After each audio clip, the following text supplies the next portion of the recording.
Okay, so I had some guests over on the weekend, so I couldn't do the last few days of Tarot Vlogmas, so I'm catching up now. Um, so day four is all about your least favorite card. Um, for me, that was quite easy. I think I've not looked at other people's because I didn't want anyone else's video to influence me, but I thought some people might pick like the Tower or the Devil, like Three of Swords, that kind of thing.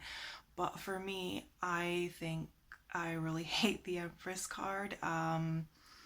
Katie Flowers did a video on this a few times and she talks about it often, and I just always like want to shout, like, yes, I agree with this so much.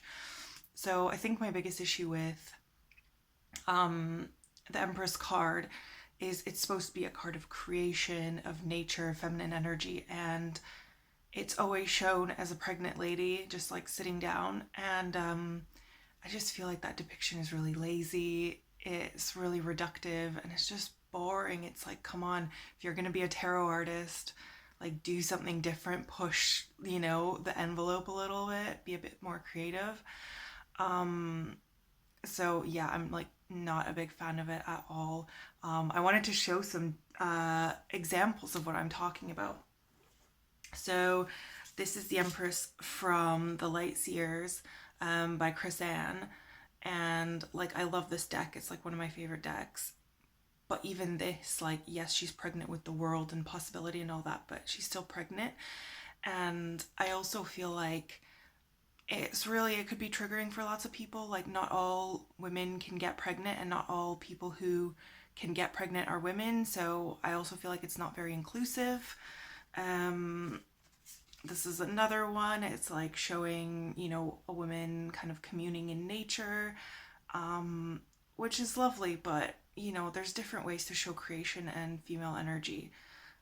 So let's do that, please. And even this one, this is from Tarot del Fuego, and this is like a pretty weird deck. Like, if you know Fournier decks, they're like super weird. And even this one, like, there's all this weird shit going on in it, and still the Empress is pregnant. And it's like, come on, let's just move it along. Anyways, that's my rant about that. I wanted to show some different interpretations of the Empress that I actually do like.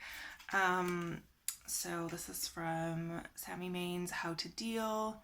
That's pretty cool. This is Matt Hughes's is it Eternal Visions, Ephemeral Visions? I don't know, I can't remember. Something Visions deck. Look at all that shiny shit right there. Yes. This is Tarot of the Holy Spectrum by Chase Voorhees. Love this card. Like, I love the flowers and the pink. This is Tarot of the Light and Shadow. So this is like the shadow deck. So that's really cool. And this is the Moon and Stars Tarot by Jane Wallace. So it's like, I showed you the one from her Magical Nordic Tarot, and that was last year. So this is her new deck this year, and it's like she's finally learned. I really like it. It's very cool and spacey. So yeah, that's that. And so day 5 is, what are my divination challenges? I feel like my divination challenges are the fact that I don't really connect with the Rider-Waite Smith like imagery. I feel like it's really old and outdated. I use the Modern Witch if I ever use that. But I think like lots of guidebooks refer, like a book, if you buy a book separate, they refer to the Rider-Waite imagery, and I find that quite annoying. So it's like, if I'm looking at something like Tarot del Fuego, it's like the imagery doesn't match at all, so then it's hard to like remember what that means. I've been doing tarot for maybe 3-4 years now, so like I think I have a pretty good grasp of the definitions, but I'm always learning. I'm not gonna say like I know all the definitions inside and out, and like, but yeah, I'd have to say that's probably like my biggest problem with it. Like I'm just drawn to like more like weird decks, like quirky indie kind of like images, and often those don't correlate with the RWS system. So it's a lot harder to, yeah, like just automatically know something when you're looking at it, like what the definition is. But I don't think that's that big of a deal, really. It's just something that exists, I guess. So today is the 6th, and so I'm looking at my laptop's right beside me, and I'm looking at the image. So what card best represents my spirituality currently? So I chose the 7 of Cups. This is the How to Deal by Sammy Main again. I love this deck. I'm sure you can tell. I have it in a lot of my videos. I think this card is just all about choices. So, and like having different options. I feel like it's like a pick and mix. So for me, I feel like that is what my spirituality is. I don't subscribe to any particular system. I don't, like, I'm not Wiccan. I wouldn't say I'm pagan.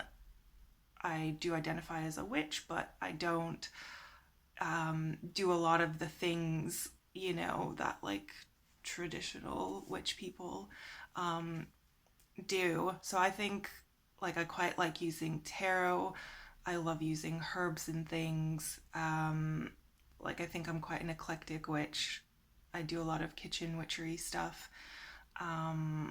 But yeah, this is kind of like talking about choosing like different like aspects. Like I also love astrology. I love like nature-based stuff. Like I love being by the water.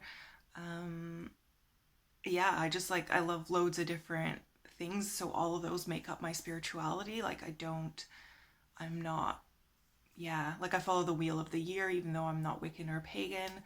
Um, but yeah, it's just kind of like more eclectic. And I guess this card for me is all about like choices and like having so many different options. And I feel like I'll choose like a different thing every time I want to um, work with my, you know, spirituality.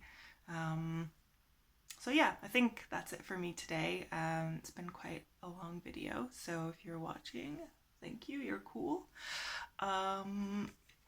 Yeah, and I'll see you tomorrow for day 7.